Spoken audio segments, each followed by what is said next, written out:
आज धर्म संसद चल रही है। धर्म संसद किस बात की? कि हनुमान जी का जन्म कहां हुआ था। धर्म संसद जहां पर उन सभी दावेदारों को बुलाया गया है जो ये कहते हैं कि हनुमान जी का जन्म हमारे यहां हुआ था। 3 प्रमुख राज्यों से दावेदार एकत्रित हुए हैं नासिक में, आंध्र प्रदेश से, कर्नाटक से और महाराष्ट्र से। तीनों तरह से लोग प्रकट हुए हैं, बड़े बड़े धर्मवीर पुरोधा प्रकट हुए हैं। आज एक धर्म संसद चली जिसमें यह डिसाइड करना था कि हनुमान जी का जन्म कहां हुआ। क्या है हनुमान जी के जन्म से रिलेटेड विवाद? क्या आज के समय पर भी हनुमान जी की बातें, यानी कि हनुमान जी के जन्म से रिलेटेड जो किंवदंतियां हैं वो संगत हैं? क्या वाकई में इस प्रकार का कोई प्रमाण है जिसको लेकर हम चर्चा कर सकते हैं? आइए चर्चा करते हैं। तो साथियों, हाल ही के अंदर हनुमान जी के जन्म को लेकर के एक धर्म संसद का आयोजन महाराष्ट्र के अंदर वर्तमान में चल रहा है। आज के दिन ही चल रहा है, नासिक के अंदर चल रहा था। मतलब अब तो है का मतलब था है, जब मैंने क्लास खत्म कर दी, मतलब क्लास ले रहा हूं उस समय तक धर्म संसद बेनतीजा सिद्ध हुई। आज के दिन यह घटना चल रही थी। यहां पर सब लोग मिलकर के ये सुर्खियां एकत्रित करने आए थे कि हनुमान जी का जन्म कहां पर हुआ। तो चलिए हनुमान जी के जन्म से रिलेटेड आपको कुछ बातें बताते हैं।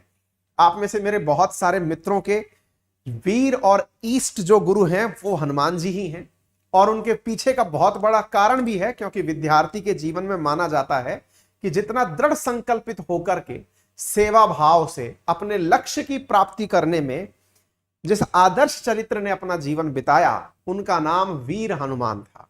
तो वीर हनुमान के अपने इन्हीं कारनामों को ध्यान करते हुए हर छात्र उन्हें अपना गुरु, हर छात्र उन्हें अपना आइडियल मानता है। ऐसी स्थिति में आइए आपको थोड़ा पौराणिक कथाओं से, वर्तमान में प्राप्त जानकारियों से यह बताने का प्रयास करते हैं कि क्या विवाद है, कहां पर हनुमान जी का जन्म हुआ है। चलिए अपने आप में कुछ जानकारी प्राप्त करते हैं। साथियों, असल में कर्नाटक के अंदर हम्पी नामक, जो अपना कर्नाटक में बेंगलुरु है, वहां से लगभग 400 किलोमीटर दूर हम्पी है, और हम्पी के नजदीक ही जगह है जिसका नाम है किष्किंधा। किष्किंधा के अंदर, और अपन लोग जब भी रामायण पढ़ते हैं तो उसमें किष्किंधा के बारे में जिक्र भी आता है। इसी प्रकार से महाराष्ट्र का नासिक और आंध्र प्रदेश के अंदर जहां पर तिरुपति बालाजी का मंदिर है, वहां पर तिरुमाला तिरुपति देव स्थानम नाम से जो जगह है वो अपना दावा करती है कि हनुमान जी का जन्म हमारे यहां हुआ था। हालांकि हनुमान जी के जन्म को लेकर गुजरात, झारखंड, बिहार, इन सब के अंदर भी दावे किए जाते हैं कि हनुमान जी का जन्म हमारे यहां हुआ था।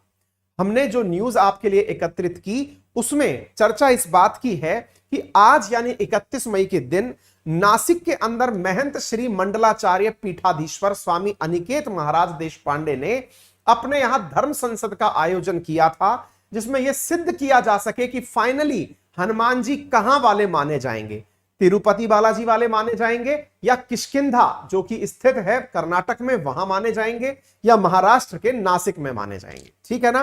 तो एक प्रकार से किष्किंधा, साथ में तिरुपति और तीसरा नासिक, इन तीनों के बीच में जो विवाद है उसमें हम तीनों के पक्ष आपके सामने एक एक करके रखते जा रहे हैं। सबसे पहले किष्किंधा, जो कि वर्तमान के कर्नाटक राज्य में स्थित है, उसके बारे में चर्चा करते हैं। वहां के बारे में चर्चा करने से पूर्व जिस व्यक्ति का रेफरेंस लिया जा रहा है वो हनुमान जन्मभूमि तीर्थ क्षेत्र ट्रस्ट के गोविंदानंद सरस्वती स्वामी का तथ्य लिया जा रहा है। उनका कहना है कि जो वाल्मीकि रामायण है उसके अंदर किष्किंधा ही हनुमान जी का जन्म स्थान माना गया है। यानी कि एक प्रकार से वाल्मीकि रामायण के अंदर किष्किंधा को हनुमान जी का जन्म स्थान माना गया है। लेकिन इस बात को लेकर के विवाद है, तो हम इस बारे में चर्चा कर लेंगे। सवाल बनता है कि किष्किंधा के अंदर ही हनुमान जी का जन्म क्यों हुआ, इसके बारे में प्रमाण बताइए। तो प्रमाण 5 हैं। पहले, गुफाएं यानी कि केव्स जो कि किष्किंधा में प्राप्त होती हैं वो कहीं और नहीं मिलती हैं। एक गोल्डन पर्वत जिसका जिक्र इतिहास के पौराणिक किताबों में है, पत्थरों से बनी नगरी पंपा नदी, वो नदी जिसका जिक्र मिलता है कि जब रावण सीता मैया को ले जा रहा था, तो पंपा नदी का जिक्र भी आता है और बाली सुग्रीव का किला जिसके बारे में भी यहां पर जिक्र होती है। तो चलिए चर्चा करते हैं एक एक करके। सबसे पहली किष्किंधा के पक्ष में जो प्रमाण है वो ये कि किष्किंधा के पास ही प्राचीन बाली और सुग्रीव का किला कहे जाने वाला किला स्थित है, जो कि अनेगुंडी नामक गांव में स्थित है। अनेगुंडी गांव जिसे पौराणिक रूप से किष्किंधा गांव के रूप में रिकॉग्नाइज किया जाता है। यह हम्पी से 15 किलोमीटर दूरी पर है। इसके पीछे तुंगभद्रा नदी और तारा पर्वत जैसे स्थान स्थित हैं। बाली, सुग्रीव और तारा, इनकी कहानी पौराणिक कहानियों में आपने सुनी होगी। अनेगुंडी यानी कि किष्किंधा के बीचों बीच एक पर्वत है, उसका नाम ही आंजनेय पर्वत है। आंजनेय, अंजनी के पुत्र को आंजनेय कहा जाता है। अंजनी हनुमान जी की माता का नाम था, केसरी हनुमान जी के पिताजी का नाम था, तो अंजनी के पुत्र को आंजनेय कहा गया। उनके आधार पर एक पर्वत है जिसका नाम आंजनेय पर्वत है। इसके शिखर पर हनुमान जी का प्राचीन मंदिर स्थित भी है। यहां उकारी हुई भगवान की मूर्ति के दर्शन होते हैं। कहते हैं कि यहां पर यदि आपने हाल ही के दिनों में सिया के राम करके एक वेब सीरियल आया था स्टार प्लस पे, अगर आपने देखा हो, नहीं देखा हो तो हॉट स्टार पर भी है, उसमें इस दृश्य को बहुत खूबसूरती से दिखाया गया है कि राम जी को अपने, वो हनुमान जी को अपने लक्ष्य के बारे में, कि उनका जन्म क्यों हुआ है। कहते हैं हनुमान जी भी छात्र जीवन की तरह ही जीवन बिताते थे, उनको भी अपने लक्ष्य के बारे में चिंतन और मेडिटेशन करना होता था, तो उन्हें इसी पर्वत पर भगवान श्री राम की मूर्ति दिखाई दी थी, यानी उनको पिक्चराइज हुए थे भगवान श्री राम।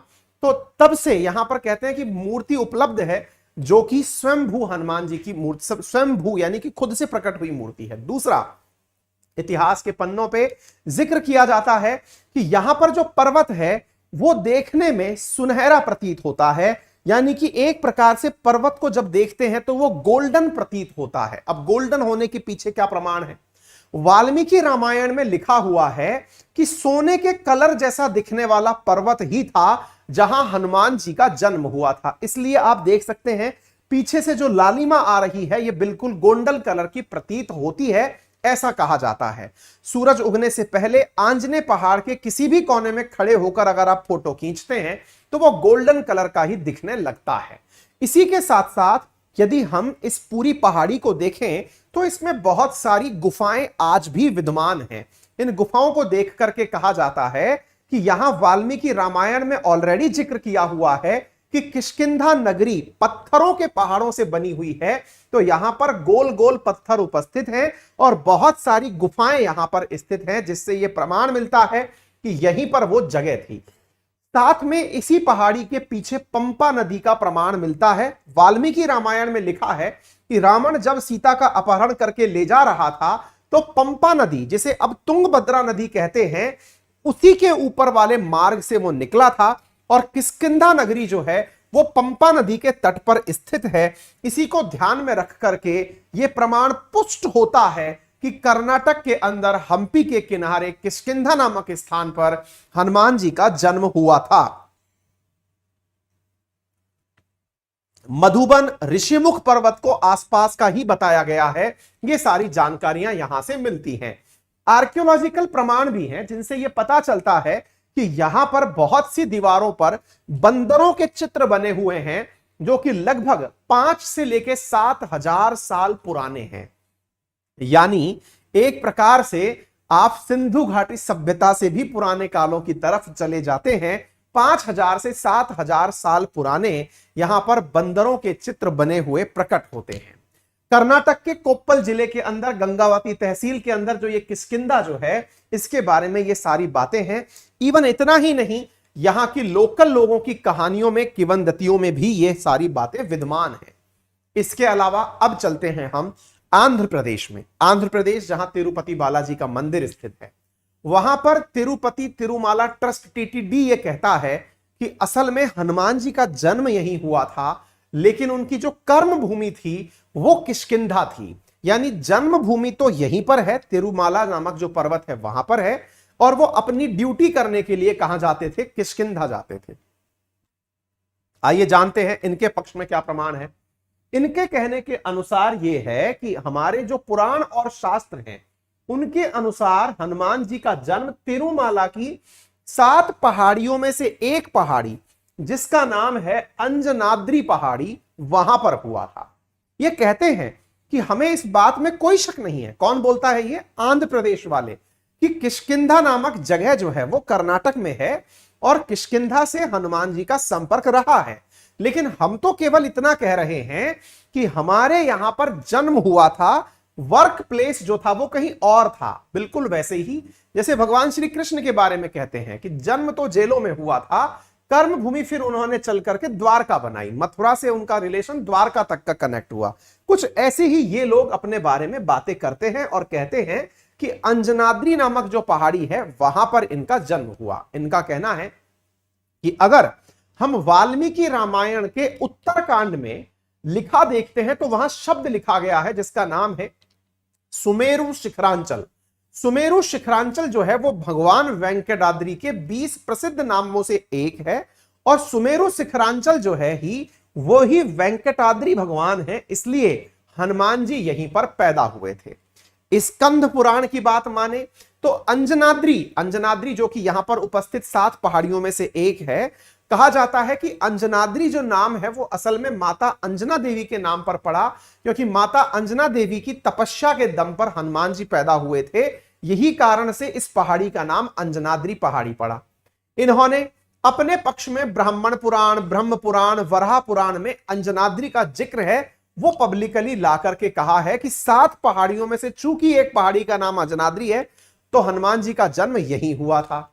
इस बात को लेकर के बहस काफी बढ़ती है और यह कहा जाता है कि रामायण को जब हम देखते हैं तो पता चलता है कि बाली के डर से जो सुग्रीव है वो हनुमान जी के कहने पर एक जगह से छोड़कर ऋषिमुख पर्वत पर जाकर शरण लेता है। ऋषिमुख से राम जी से मिलने के बाद जब ये लोग किष्किंधा लौट रहे थे तो इन्होंने कई नदियों को, अरण्यों यानी जंगलों को और प्रदेशों को पार किया था। यानी यह साथ स्पष्ट होता है कि जो ऋषिमुख पर्वत है वो तो कर्नाटक में ही है। हम तो केवल बोल रहे हैं कि हनुमान जी अंजनाद्री में थे। अगर ऐसा नहीं होता तो इतना टाइम थोड़ी लगता पार करने में। तो बोले क्यों नहीं लगता? बोले अगर हम ये बात मान लें कि हनुमान जी का जन्म वहीं किष्किंधा में हुआ था तो किष्किंधा से ऋषिमुख तो मिनट भर का देरी है, इधर से उधर जाने में थोड़ा सा समय लगता है। यानी कि कर्नाटक वाली अगर हम बात मान लें तो किष्किंधा पर्वत जो है वो ऋषिमुख पर्वत के बिल्कुल नजदीक है, कुछ ही मिनटों में आप वहां पहुंच सकते हैं। तो फिर रामायण के अंदर ऐसा क्यों लिखा गया कि ऋषिमुख पहुंचने में कई नदी नाले तालाब पार करने पड़े? इसलिए कहा गया क्योंकि वो आंध्र प्रदेश में था और इधर की तरफ जो है वो आपका कर्नाटक में था। क्लियर? इस प्रकार के प्रमाण दिए जा रहे हैं, ठीक है ना। अब इसके अलावा और लोग भी अपने अपने प्रमाण देते हैं। फिलहाल के लिए इसके बारे में आज निर्णय आना था लेकिन यह निर्णय अभी तक आ नहीं पाया। कर्नाटक और आंध्र प्रदेश अपने अपने पक्ष इसलिए रख रहे हैं क्योंकि इन्हें समझ में आता है कि यदि हम अपने पक्ष रखने में कामयाब नहीं हुए तो जो राज्य इस क्षेत्र में ज्यादा बढ़िया से काम कर जाएगा वो राज्य लीड ले जाएगा। लीड किस मामले में? लीड इस मामले में कि हनुमान जी का जन्म उसी के यहां हुआ, बिल्कुल वैसे ही जैसे अयोध्या नगरी राम भगवान के लिए जानी जाती है। अब यहां से आगे की जो लड़ाई है वो हनुमान जी के क्षेत्र को लेकर है ताकि वहां पर सारे की सारे विकास कार्य उनके जन्म से संबंधित समझ करके किए जा सके। यानी दक्षिण भारत में हनुमान जी का जो महत्व है वो बहुत ज्यादा है और उसी के महत्व को स्थापित करने के लिए ये वर्तमान में वाद विवाद चल रहा है। उम्मीद है कि साहब आप सबको ये बात अच्छे से समझ में आ गई होगी कि आफ्टर ऑल विवाद क्या है और वाद विवाद अल्टीमेटली चल क्या रहा है, ठीक है ना। चलिए, अनअकैडमी पर अगर आप यूपीएससी की तैयारी करते हैं तो हाँ, सुबह के लिए ध्यान रखिएगा। सुबह हमारी स्पेशल क्लास चल रही है 7:30 बजे, आप उसमें प्रेजेंट हो। यूपीएससी कैटेगरी के अंदर अगर आप तैयारी करते हैं तो अनअकैडमी पर इस समय अनअकैडमी लाइट में आप लोगों को प्रीलिम्स को ध्यान में रखते हुए बहुत ही शानदार प्रकार के, सोचिए 55,000 से ज्यादा बच्चे हमारे अनअकैडमी लाइट पर जुड़े हुए हैं। प्रोडक्ट की आप उपयोगिता इससे समझ सकते हैं, ठीक है ना। ये टेस्ट सीरीज है, पेड टेस्ट सीरीज है जिसमें आप कनेक्ट कर सकते हैं, ठीक है बेटा। इसमें आपको बेस्ट एडुकेटर्स के द्वारा तैयार की हुई कंटेंट मिलती है, आप इसको अंदर पार्टिसिपेट कर सकते हैं, ठीक है बेटा। इसके अलावा अनअकैडमी के प्रीलिम्स और सीसेट को आप टारगेट करके पढ़ सकते हैं। अनअकैडमी के कोर्सेज में रेज ए हैंड फीचर है, यदि आप टीचर से डाउट पूछना चाहते हैं तो आप डाउट पूछ सकते हैं। प्लस कोर्सेज में हमारे साथ आपको जो कंटेंट दिया जाता है उसमें प्रॉपर तरीके से पीडीएफ प्राप्त होती है। पीडीएफ के साथ साथ आपको पूरा टेस्ट एनालिसिस होता है, टीचर से बात करने का मौका मिलता है। हमारे आइकॉनिक कोर्सेज के अंदर आप टीचर से डायरेक्ट बात कर सकते हैं, क्लास के दौरान उससे कनेक्ट हो सकते हैं, अपने डाउट पूछ सकते हैं, सारा कंटेंट पीडीएफ के फॉर्मेट में प्राप्त कर सकते हैं। ये हमारे सब्सक्रिप्शन का एक और टाइप है जिसे आप आइकॉनिक के नाम से जानते हैं। एसएससी कैटेगरी के अंदर भी हमारे कोर्सेज हैं। मेरा एक नया वीकेंड बैच शुरू हो रहा है एसएससी के अंदर, यदि आप उसे ज्वाइन करना चाहें तो बहुत ही नॉमिनल कीमत पे आपको वो कोर्स उपलब्ध हो जाएगा, आप उसे ज्वाइन कर सकते हैं। Thank you so much. अपना ख्याल रखें, बड़ों का सम्मान करें, छोटों को प्यार दें, अपना व्यक्तित्व इस प्रकार से विकसित करें कि महिलाएं आपके साथ सुरक्षित महसूस करें।